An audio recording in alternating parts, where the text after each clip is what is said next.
You can hear me? Okay. Thank you.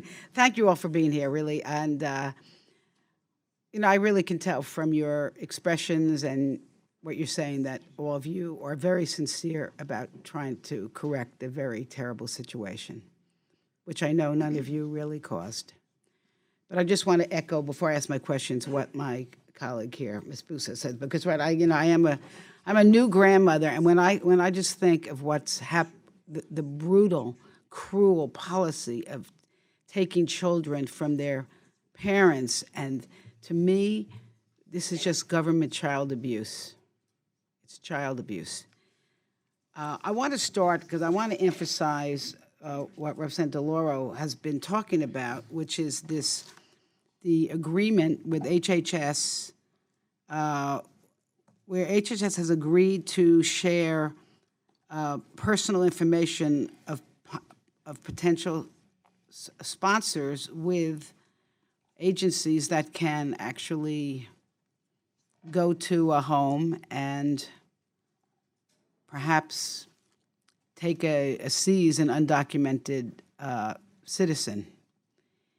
And I think what we experienced when we were at the homestead, we all went to the homestead facility, is that one of the feelings that we got is that one of the big reasons for the delay in getting these children back with with any member of the family, but was because of the fear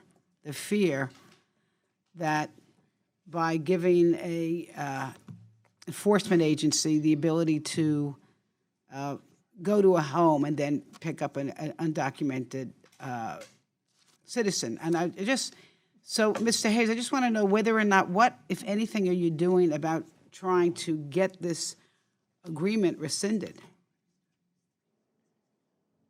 So I just would say one thing, actually, to correct Commander White. I don't believe the staff at the facility in your district was scared of you. I think they actually would look forward to you coming through the shelter, ma'am.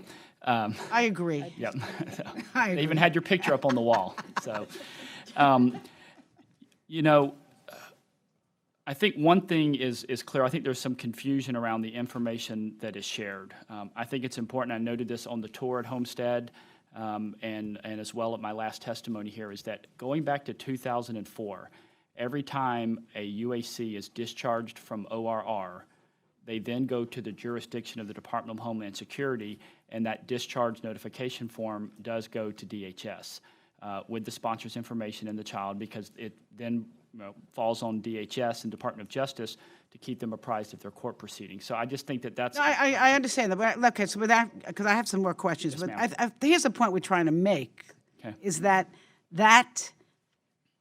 process is keeping children and families separated. Next question.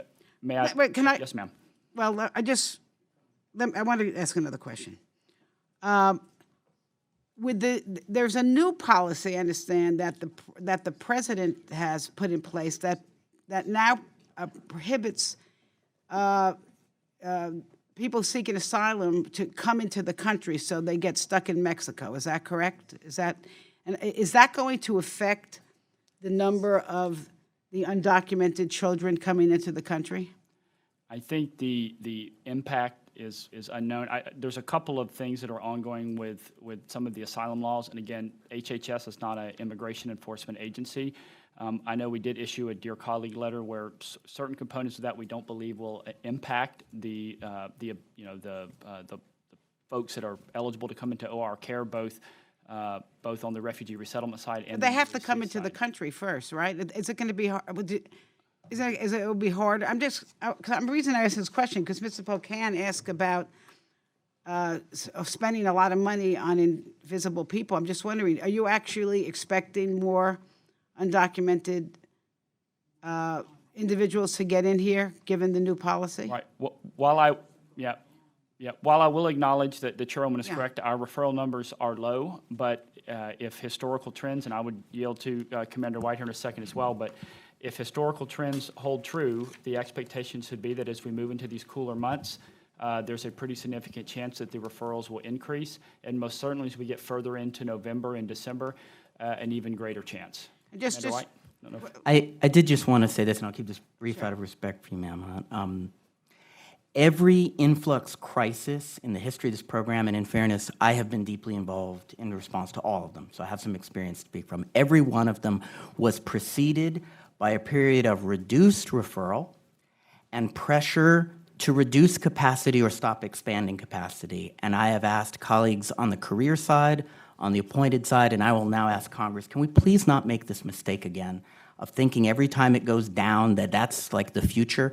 This is an oscillating, highly volatile system, and the best way to keep children off the floors of border stations is to not react when there's a downturn and say, oh, look, that's the end of migration highs.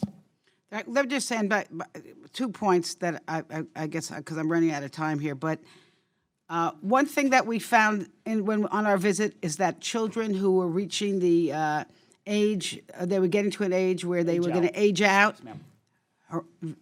Terrible stress on them because that meant they were going to be incarcerated. And the second thing is, I think what we have to remember is that these children, once they are released or to a family or whatever, you know, a lot of damage has been done, and now they're out in our community. And my question is, is there follow-up? Do they get mental health services, or is that it? Yep. So whenever a child is discharged, there's 2 separate questions, ma'am. So we do have children that do age out. Once you turn 18, the statutory authority at HHS ends inside the ORR UAC program. Our teams work very closely with the local ICE officials to come up with a post-18 plan. And as I said on the tour, if it were solely up to our grantees and the ORR career staff, the kids could stay with us till they were 22, but it's not our decision. No, they're going to. We do work very closely, and a lot of times they are released in that post-18 plan on their own recognizance. I would just add, as far as the second, what was the second question you asked? What happens once they're released? They have this trauma. Yep. So there is a 30-day follow-up call from our team, and if there are post-release services that are recommended by the team, again, we work with a particular project officer at ORR with approximately 11 grantees to identify post-release services that might be available within the community. Thank you. Congressman Watson Coleman.